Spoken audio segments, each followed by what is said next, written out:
Captain James R. Whitfield stands in the humid air of Quantico, Virginia, on the 15th of March, 1944, examining a piece of charred metal the size of a dinner plate.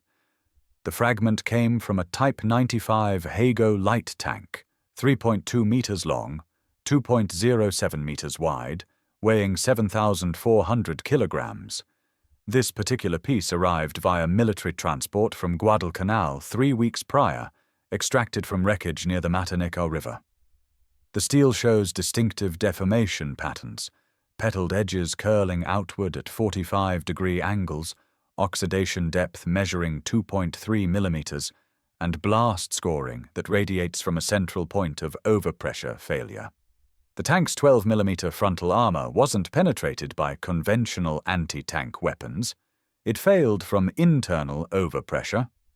The Hago's fighting compartment, measuring just 1.8 cubic meters, became a pressure vessel when volatile fuel vapor ignited inside. Whitfield measures the fragment's curvature with calipers, 47mm deflection over a 200mm span. The mathematical relationship between this deformation and internal pressure suggests an explosion generating approximately 210 kilopascals in the first 0.03 seconds. Enough force to separate welded seams and blow rivets through 6mm steel plate. This wasn't an isolated incident. Between August and November 1943, Marine intelligence documented 23 separate instances of Japanese light tanks suffering catastrophic internal failures during close-quarters jungle engagements. Traditional explanations, ammunition cook-off, fuel tank rupture from gunfire, didn't match the damage patterns. The tanks showed minimal external damage, but complete internal devastation. Crew remains suggested instant overpressure death rather than fire or fragmentation injuries. Something was creating explosive atmospheres inside sealed fighting compartments, then igniting them with devastating precision. The Hago was supposed to provide mobile firepower for Japanese infantry advances. Its 37mm Type 94 gun could defeat 25mm of armor at 500 meters.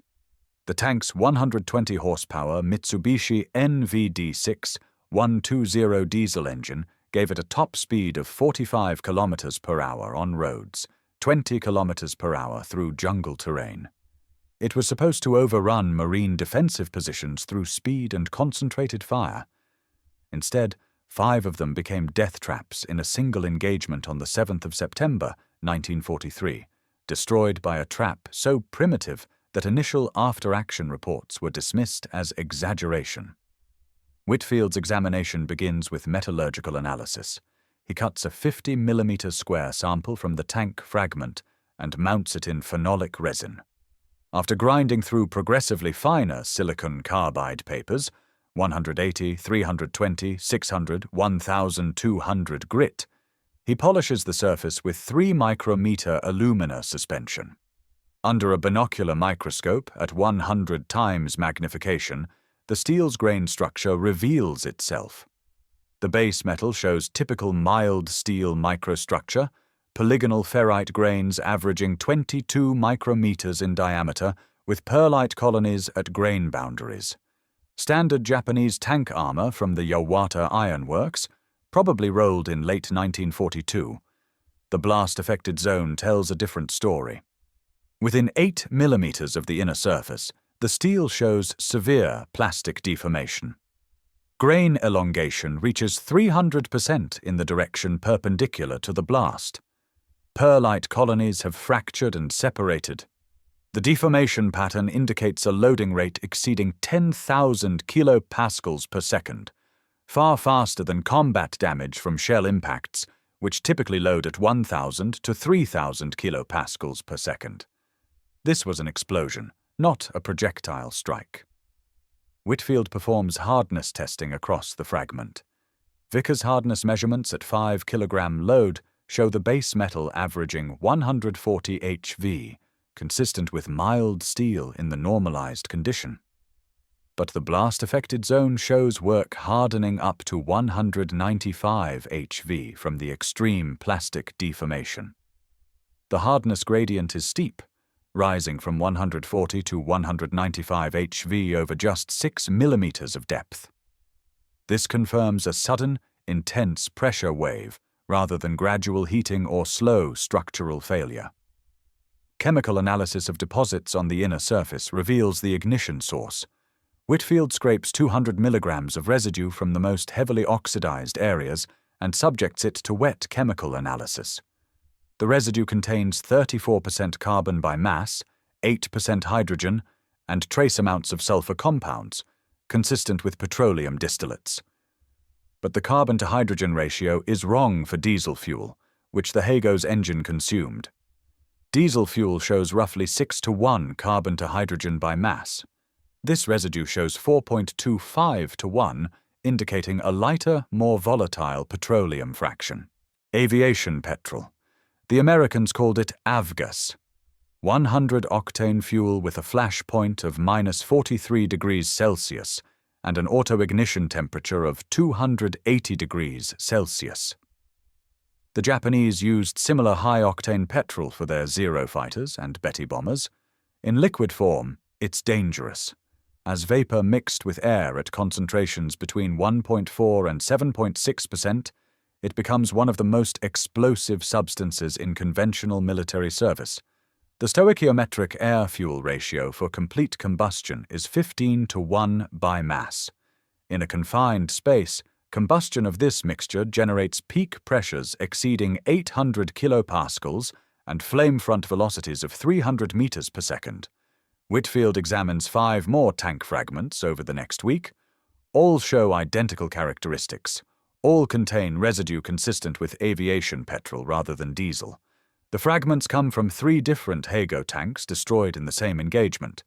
He requests detailed after-action reports and interviews with survivors from the 1st Marine Division. The tactical picture emerges slowly, but the technical evidence is undeniable. Someone found a way to introduce aviation petrol vapor into the crew compartments of Japanese tanks, then ignite it at precisely the right moment. The delivery mechanism becomes clear when Whitfield examines photographs from the battlefield. Marine combat engineers photographed the ambush site on the 9th of September 1943, 48 hours after the engagement. One photograph shows a shattered petrol can, the standard 20-liter American military fuel container, lying 4 meters from a destroyed Hago. The can's seams have burst. Its reinforced rim shows impact damage consistent with being struck by a tank track. Another photograph shows similar debris near a second destroyed tank. The pattern repeats across all 5 kill sites. The trap's design was brutally simple: a 20-liter petrol can filled with approximately 18 liters of aviation fuel, leaving 2 liters of vapor space, and sealed. The can measured 450 millimeters tall, 300 millimeters wide, and 150 millimeters deep. Its steel walls were 0.7 millimeters thick, strong enough to maintain structural integrity, but thin enough to rupture under a 7,400 kilogram tank. The critical innovation was positioning. The cans were placed directly beneath concealed tank traps in a narrow jungle trail, where the Hago's ground pressure of 0.67 kilograms per square centimeter would crush them as the tank attempted to negotiate the obstacle. When a tank track crushed the can, 18 liters of high-octane petrol aerosolized instantly. The pressure wave from the bursting can forced liquid fuel through the tank's engine deck grills at velocities approaching 40 meters per second. The Hago's engine compartment featured ventilation grills covering approximately 0.3 square meters of the rear deck, designed to allow cooling airflow across the diesel engine. These same grills became the entry point for atomized aviation petrol. The fuel mist entered the fighting compartment through the firewall access hatches and ventilation ports that connected the engine bay to the crew spaces. The ignition timing was automatic. The Hago's exhaust manifold operated at temperatures between 400 and 650 degrees Celsius during normal operation. When petrol vapor contacted any surface above its auto-ignition temperature of 280 degrees Celsius, detonation was inevitable. The delay between can rupture and ignition was approximately 0.3 to 0.8 seconds, just enough time for explosive fuel-air mixture to fill the crew compartment before finding an ignition source. The resulting deflagration generated peak pressures that Whitfield calculates at 650 to 800 kilopascals, sustained for approximately 0.05 seconds. The Hago's hull structure, designed to resist external projectiles, provided no protection against internal overpressure. Welded seams separated, rivets sheared, hatches blew open with enough force to travel 15 meters. The engagement occurred on the 7th of September, 1943, along a jungle trail 2.3 kilometers south of Point Cruz on Guadalcanal.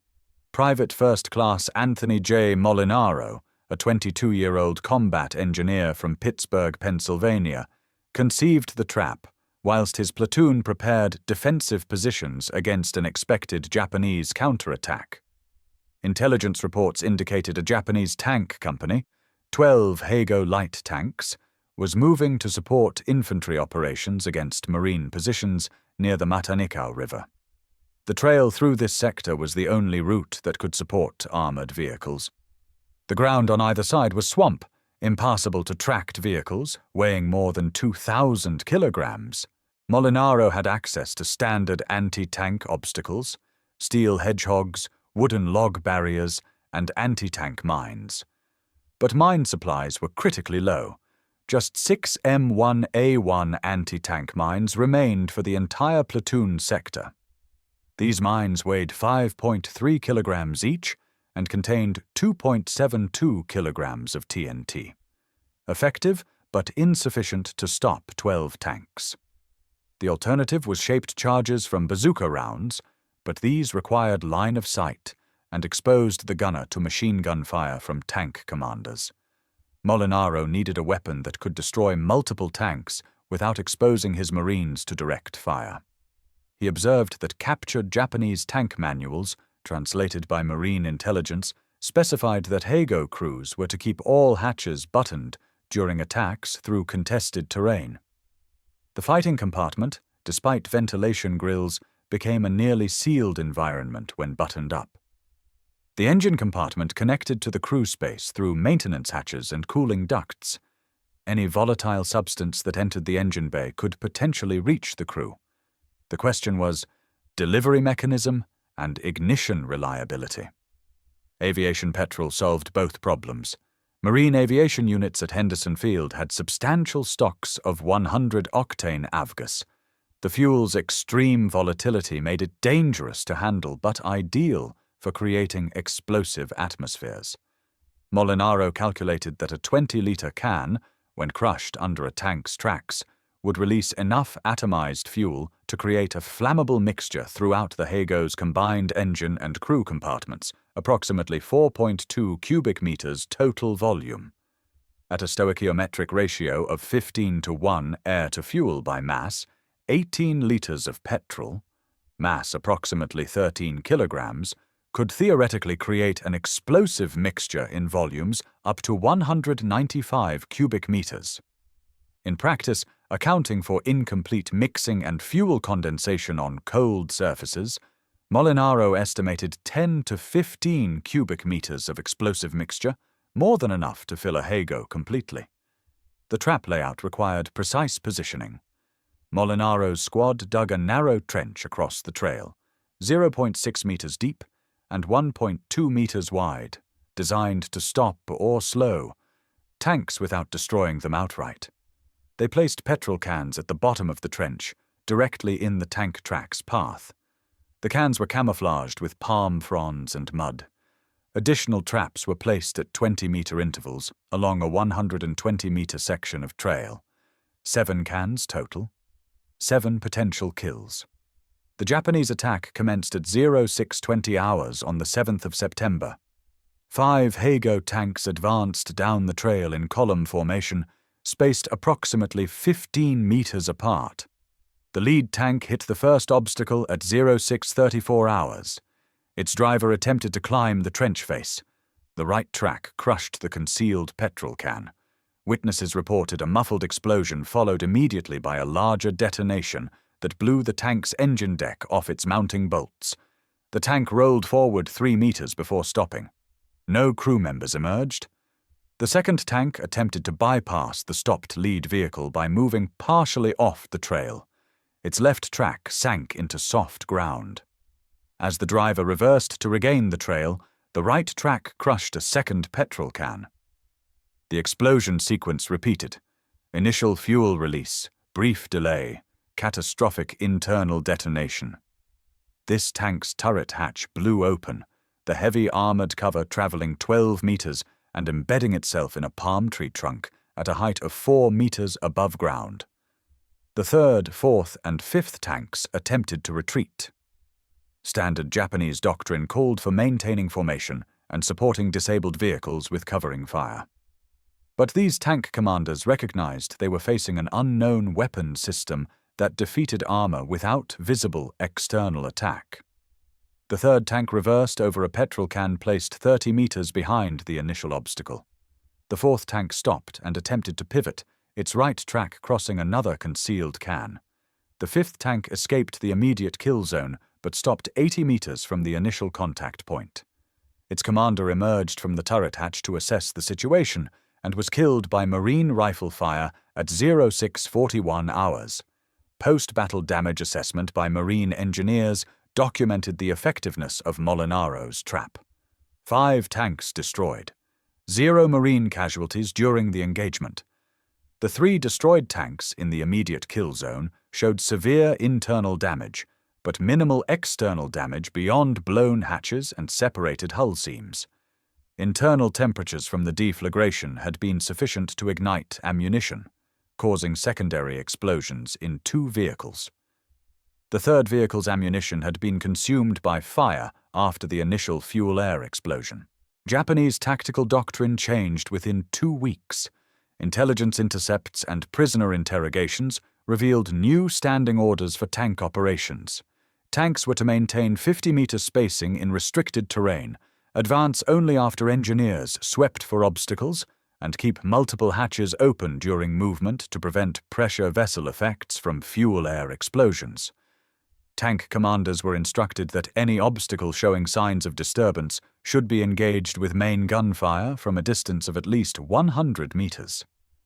These tactical adjustments reduced tank mobility by approximately 40% and made coordinated tank infantry operations significantly more difficult in jungle terrain. The trap's effectiveness derived from fundamental flaws in the Heigo's design philosophy, flaws that originated in Japanese tank development decisions made between 1933 and 1935. The Type 95, designed by Mitsubishi Heavy Industries and accepted for service in 1935, prioritized mobility and mechanical reliability over crew protection. The design specifications called for a maximum weight of 7,500 kilograms to ensure deployability across light bridges and soft ground, common in China and Southeast Asia. This weight constraint forced compromises in armor protection and internal layout. The engine compartment firewall consisted of 6 mm steel plate with multiple penetrations for control linkages, fuel lines, and ventilation ducting. These penetrations were sealed with rubber grommets and felt gaskets, materials that provided adequate protection against engine heat and diesel fuel vapor, but offered no resistance to aviation petrol vapor at explosive concentrations. The design philosophy assumed external threats: high explosive shells, armor-piercing projectiles, small arms fire. No consideration was given to internal overpressure scenarios because contemporary weapons didn't create such conditions. Japanese tank production in 1943 faced severe resource constraints. The Mitsubishi plant at Nagoya, primary manufacturer of the Hago, was simultaneously producing A-6M0 fighters, G-4M bombers, and marine diesel engines for the Imperial Navy. Tank production received third priority behind aircraft and naval engines. Quality control procedures that would have caught design vulnerabilities were abbreviated or eliminated entirely.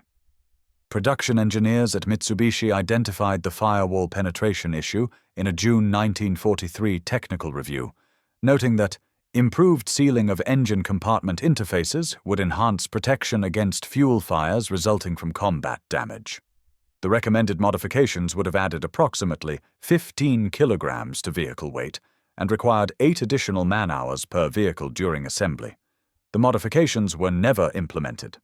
Production targets for third quarter 1943 called for 180 tanks monthly. The Nagoya plant was achieving 142 tanks monthly, already 21% below quota. Adding 8 hours per vehicle would have reduced output to approximately 126 tanks monthly. Military authorities rejected the modification request on 3 July 1943. The rejection memo, captured after the war, stated, "Current hull design is adequate for anticipated combat conditions. Protection improvements must not compromise production schedules. Tank losses to fuel fires are within acceptable parameters at current engagement rates." This decision reflected systemic problems in Japanese military procurement. Unlike American or British procurement systems, which incorporated formal feedback from field commanders into design modifications, Japanese procurement operated on a rigid model where design authority remained with the original manufacturer and field modifications required formal approval from Tokyo. The process typically required 6 to 8 months from field observation to approved modification. By that time, combat conditions had often changed, and new problems had emerged. The system was optimized for peacetime incremental improvement, not wartime adaptation.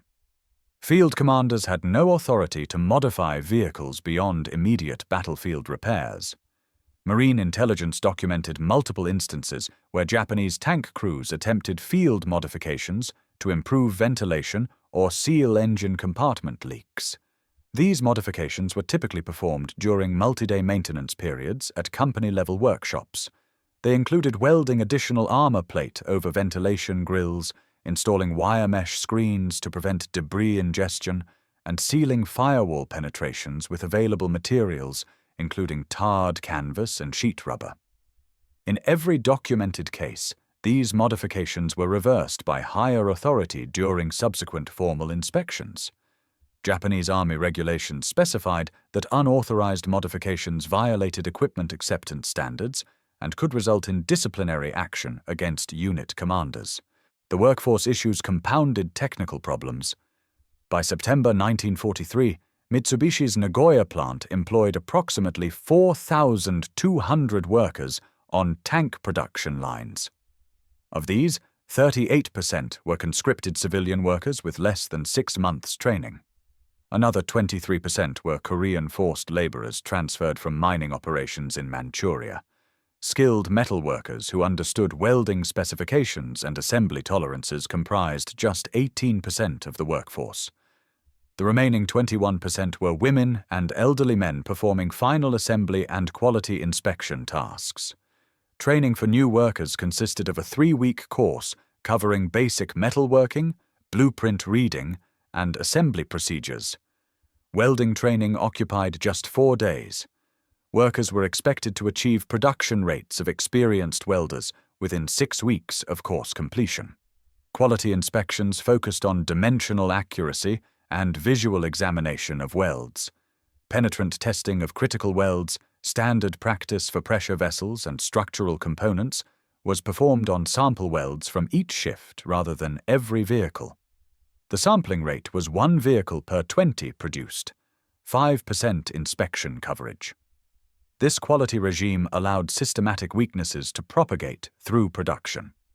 If a welder consistently produced defective firewall seals, but their work passed visual inspection, the defect would appear in 95% of vehicles they worked on without detection.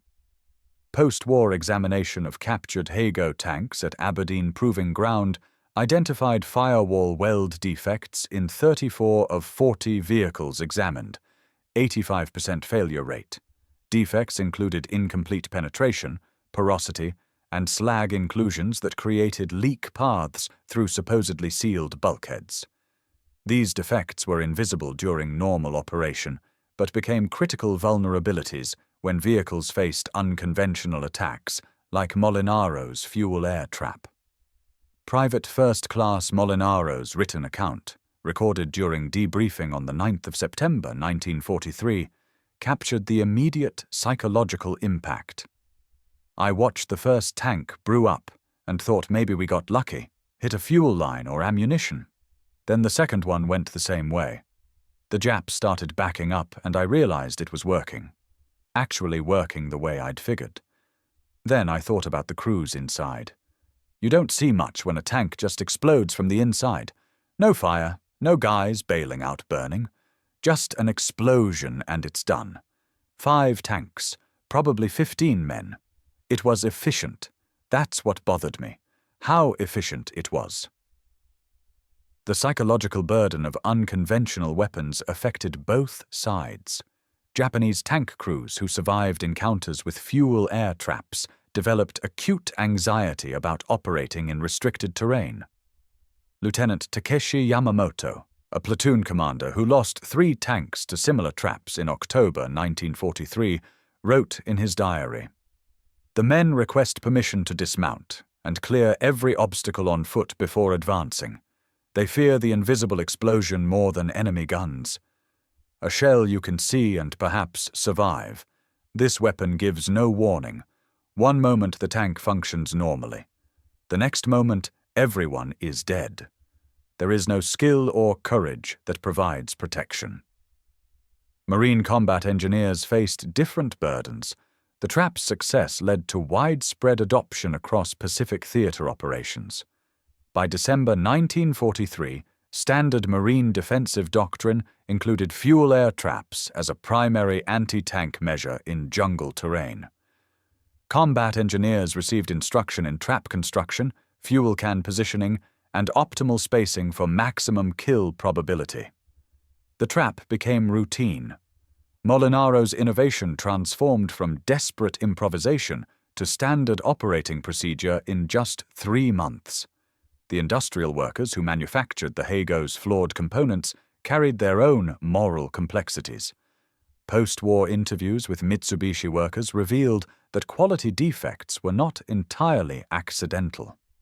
One worker, identified only as Takahashi in a 1952 interview with American military historians, stated, "We knew the firewall welds were inadequate. The inspection procedures made it easy to produce weak welds that would pass visual examination but fail under stress. Some workers did this deliberately, small acts of resistance. We could not refuse to work. That meant prison or death. But we could work carelessly in ways that would not be detected until the tanks reached combat. We told ourselves we were protecting our families by working, while still resisting the war machine. The moral calculation was complicated. The forced laborers from Korea faced even more acute dilemmas. They worked under threat of execution for sabotage, yet they were producing weapons that would kill Allied soldiers and potentially extend a war that kept them enslaved." One Korean worker, interviewed in 1978 for an oral history project, recalled, "I welded firewall penetrations on Hago tanks. The Japanese supervisor showed me once, quickly, then expected production. I did not understand the critical nature of these welds. I did not know they were supposed to seal against fuel vapor. I thought I was just closing holes in steel plate. Later, after the war, I learned that poor welds in these areas contributed to tank losses. Should I feel guilt? Should I feel satisfaction? I felt nothing but relief to survive." The trap's efficiency created psychological distance that troubled some Marines. Molinaro later told a military psychiatrist in 1946, "When you shoot someone, you see them fall. When you fight tanks with conventional weapons, you see the projectile, you see the impact, you see the effect. This trap, you see nothing except the explosion. The cause and effect is separated. You bury cans in the ground, you leave, you wait. Hours or days later, someone else triggers the trap. It works or it doesn't. The crews die without ever knowing what killed them. It's effective. It saves American lives. But it felt like setting a landmine in a playground and walking away." The Japanese crews who died in these traps left minimal remains. The overpressure and subsequent fires consumed most organic material. Marine Graves registration units documented that tanks destroyed by fuel-air traps typically yielded less than 30% of expected human remains by mass. Identification of individuals was usually impossible. These men were listed as killed in action at specific locations on specific dates, but their deaths were categorically different from conventional combat deaths. They left no bodies to repatriate. Their families received confirmation of death, but no remains to bury. The psychological impact on families waiting for news from the front was severe when official notification stated, "Remains unrecoverable." Veterans of both sides carried these experiences for decades. Japanese tank veterans interviewed in the 1980s and 1990s consistently described fuel-air traps as the most feared anti-tank weapon they faced, more feared than bazookas, anti-tank guns, or aerial bombs.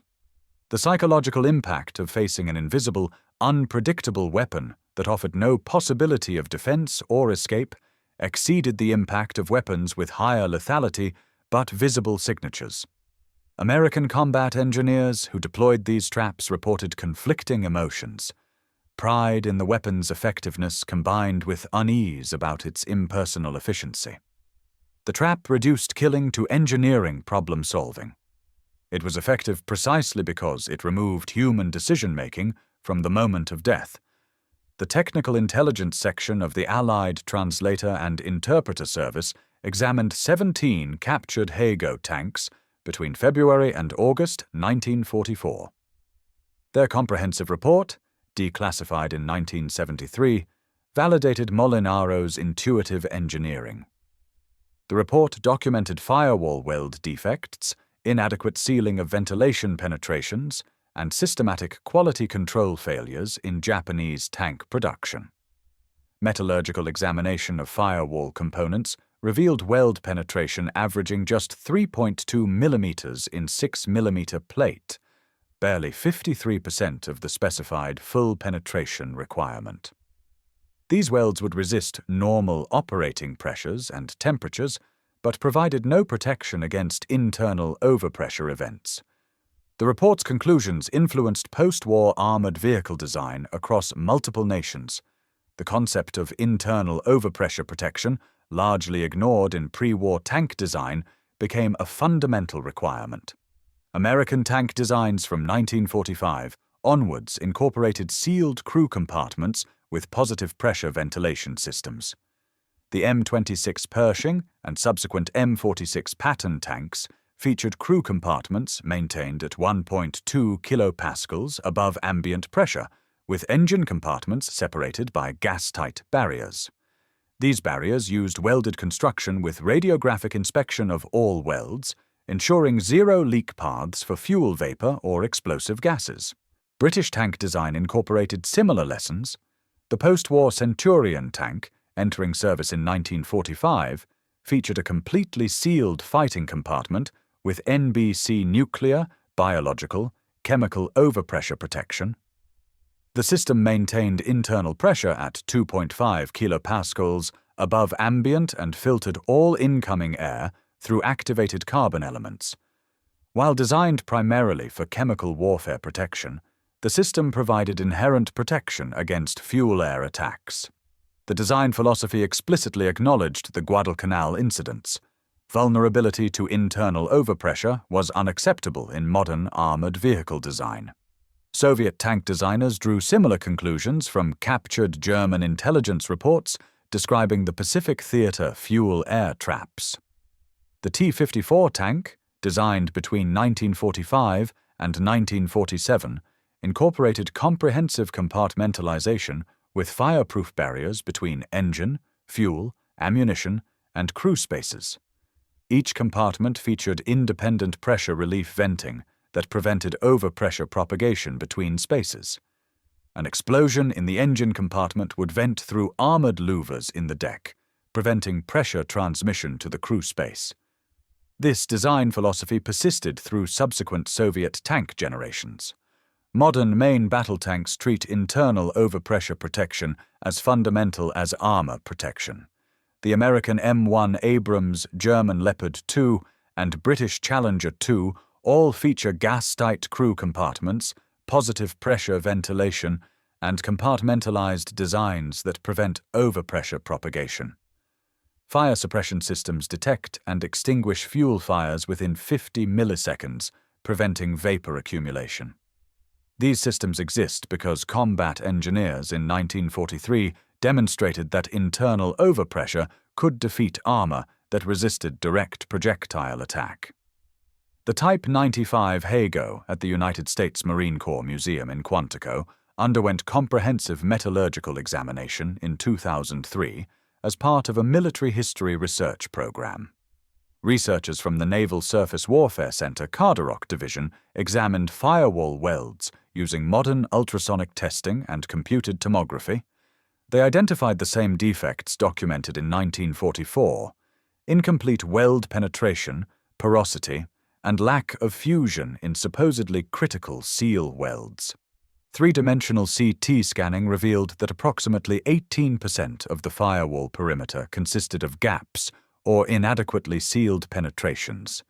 The examination validated 60-year-old findings using technology unavailable to wartime analysts.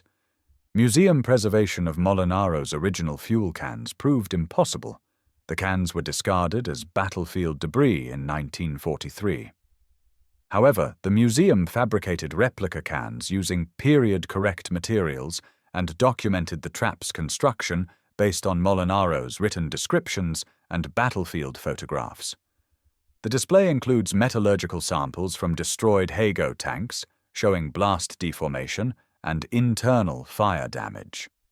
Educational materials explain the engineering principles: volatile fuel aerosolization, explosive mixture formation, confinement-enhanced overpressure, and structural failure mechanisms. The display presents the trap as an example of battlefield innovation driven by resource constraints and tactical necessity. Captain James R. Whitfield continued metallurgical analysis work for Marine Corps intelligence throughout the Pacific Campaign. His examination of captured Japanese equipment identified systematic quality deficiencies in armor plate, welded joints, and mechanical components. His reports influenced tactical doctrine and procurement decisions. After the war, he joined the faculty of Lehigh University's Department of Materials Science and Engineering. His 1947 textbook, Metallurgical Failure Analysis in Military Equipment, became standard reference material for engineers examining combat damage and designing protective systems. Whitfield's research extended beyond military applications. His analysis of weld failures under shock loading contributed to improved welding specifications for pressure vessels, pipelines, and structural components in civilian industry. The American Welding Society adopted modified inspection standards based partly on his documentation of failure mechanisms in Japanese tank hulls. His work demonstrated that systematic quality failures, even small defects in nominally redundant components, could create catastrophic vulnerabilities under extreme conditions. The principle applied equally to tank hulls and chemical plant pressure vessels. In a 1968 interview for Marine Corps History Archives, Whitfield reflected on the Hago analysis. "I spent weeks examining those tank fragments. The metallurgy was competent. The design was adequate for its intended purpose. The manufacturing was where everything failed. Small defects, each one seemingly minor, accumulated into systemic vulnerability. A 3 mm gap in a weld, a rubber grommet installed without proper sealant, a ventilation grill positioned 50 millimeters closer to the crew compartment than specified. None of these defects would cause failure under normal conditions. But combat isn't normal conditions. Combat is the environment where every defect, every shortcut, every compromised specification becomes potentially lethal." Whitfield died on the 15th of June, 1992, at the age of 78. His obituary in the Journal of Materials Science noted his contributions to failure analysis methodology and quality assurance procedures that saved countless lives by identifying vulnerabilities before equipment reached field service. His archive of metallurgical samples and analysis reports resides at the National Archives in College Park, Maryland. Researchers still consult these materials when studying equipment reliability, manufacturing quality control, and the relationship between design specifications and combat effectiveness. Private First Class Anthony J. Molinaro received a Bronze Star for his actions on the 7th of September, 1943. The citation credited him with exceptional ingenuity and tactical innovation, resulting in the destruction of 5 enemy tanks without friendly casualties. He survived the war, returned to Pittsburgh, and worked as a civil engineer designing municipal water systems. He rarely discussed his wartime service. In a brief 1988 interview with a local newspaper, he stated, "I did what needed doing with what we had available. The trap worked because the Japanese tanks had vulnerabilities their designers never anticipated. We exploited those vulnerabilities. That's engineering. That's war. It's efficient and impersonal, and it achieves objectives. That doesn't mean it's something to celebrate." The fuel air trap's legacy persists in modern military engineering. Every improvised explosive device, every unconventional weapon, every exploitation of systematic vulnerability traces intellectual lineage to innovations like Molinaro's. The trap demonstrated that sophisticated equipment could be defeated by simple weapons that exploited design assumptions and manufacturing defects. It validated the principle that the greatest vulnerabilities often exist not in what designers anticipated, but in what they failed to imagine. The real legacy appears in problems prevented rather than problems solved. Modern tank designs incorporate overpressure protection because combat engineers in 1943 proved that internal explosions could defeat external armor. Quality control procedures examined seal welds because metallurgists documented how small gaps created catastrophic vulnerabilities. Training programs teach that systematic defects, not dramatic failures, create the conditions for unexpected defeat. The lesson, written in charred steel and documented in technical reports, persists. Warfare punishes every assumption, exploits every shortcut, and rewards innovations that identify vulnerabilities others considered impossible.